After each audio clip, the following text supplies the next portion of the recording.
జగన్ ఏం చేస్తున్నారు? తాడేపల్లి నుంచి బెంగళూరులోని యలహంక ప్యాలెస్ కి మకాం మార్చిన ఆయన ఇక అక్కడే ఉంటారా? ఓటమి భారంతో కుమిలిపోతున్నారా?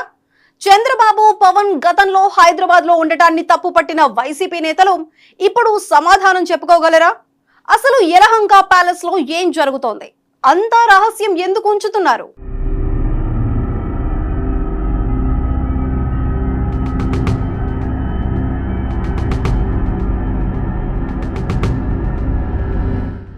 ఆంధ్రప్రదేశ్ మాజీ ముఖ్యమంత్రి జగన్మోహన్ రెడ్డి ఇప్పుడు సొంత రాష్ట్రంలో ముఖం చెల్లని పరిస్థితి ఎదుర్కొంటున్నారు.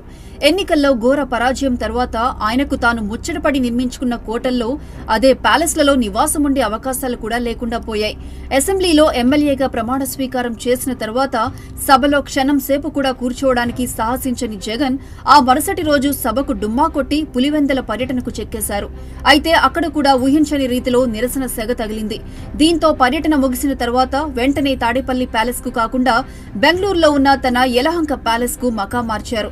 గత 10 ఏళ్ల కాలంలో ఆయన బెంగళూరు ప్యాలెస్ కు వెళ్లిన దాఖలాలే లేవు. ముఖ్యమంత్రిగా గత 5 ఏళ్లలో ఆయన తాడేపల్లి ప్యాలెస్ లోనే ఉన్నారు. చివరాఖరికి ఎన్నడూ సెక్రటేరియట్ కు కూడా వెళ్లకుండా తన ప్యాలెస్ నుంచే పాలన సాగించారు. నిబంధనలనేవి ముఖ్యమంత్రికి ఉండవన్నట్లుగా ప్రహరీ గోడకు 30 అడుగుల ఫెన్సింగ్ నిర్మించుకుని ప్రధాన రహదారిని మూసేసి మరీ పెత్తనం చెలాయించారు. అధికారం పోగానే కొత్తగా వచ్చిన ప్రభుత్వం ఆ రహదారిని వినియోగంలోకి తీసుకొచ్చేసింది. సో తాడేపల్లి ప్యాలెస్ లో స్థిమితంగా కూర్చోలేని పరిస్థితిలోనే బెంగళూరుకు షిఫ్ట్ అయ్యారని అంతా భావించారు. కానీ జగన్ సడన్ డెసిషన్ వెనుక రాజకీయ కోణం ఖచ్చితంగా ఉందని టాక్ బలంగా నడుస్తోంది.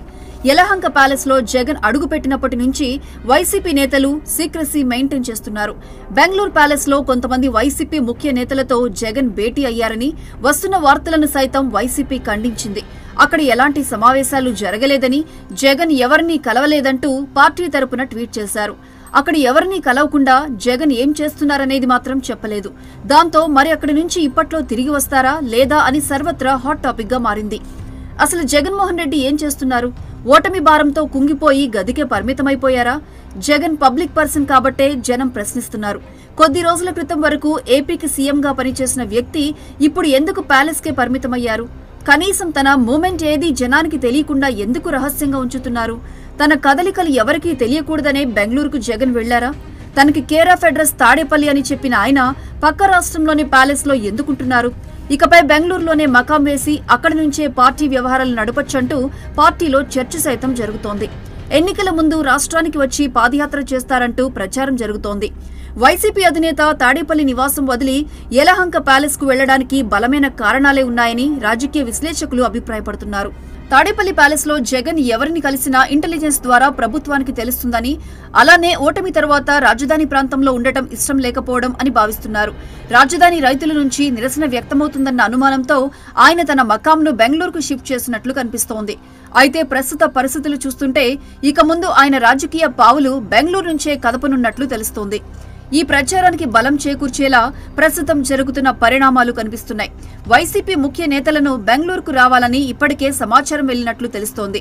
ఇందులో ముఖ్యంగా రాయలసీమ నేతలకు పిలుపు వచ్చినట్టు తెలుస్తుంది. ప్రస్తుతం కూటమి ప్రభుత్వం వైసీపీ ముఖ్య నేతలను కేసుల పేరుతో లాక్ చేసేందుకు రెడీ అవుతుంది. ఇందులో ముఖ్యంగా మద్యం అమ్మకాలు, ఇసుక, మైనింగ్ పై కొత్త ప్రభుత్వం ఫోకస్ చేయనున్నట్లు తెలుస్తోంది. వీటిపైనే త్వరలో విచారణకు ఆదేశాలు వెలువడతాయన్న ప్రచారం ఉంది. ఈ ముఖ్యమైన వ్యవహారాలన్నీ పెద్దిరెడ్డి రామచంద్రారెడ్డి, మిథున్ రెడ్డి, చెవిరెడ్డి కనుసన్నల్లోనే జరిగాయి. అందుకే వీరికి పిలుపు వచ్చినట్టు తెలుస్తుంది. త్వరలోనే వీరంతా బెంగళూరులో జగన్ తో భేటీ కానున్నారు. అంతేకాదు టీడీపీలో చేరేందుకు రెడీ అవుతున్న నేతల విషయంపై కూడా జగన్ ఫోకస్ చేసినట్లు తెలుస్తోంది. మున్ముందు వైసీపీకి ముప్పులు తప్ప మంచి కాలమైతే కనిపించడం లేదనే సెటైర్లు వినిపిస్తున్నాయి. ఎన్నికల్లో దారుణ ఓటమి ఇంకా జగన్ కు డైజెస్ట్ చేసుకోలేకపోతున్న తరుణంలో కొన్ని రోజుల వరకైతే ఆయన యలహంక నుంచి కదిలే పరిస్థితులైతే కనిపించడం లేదు.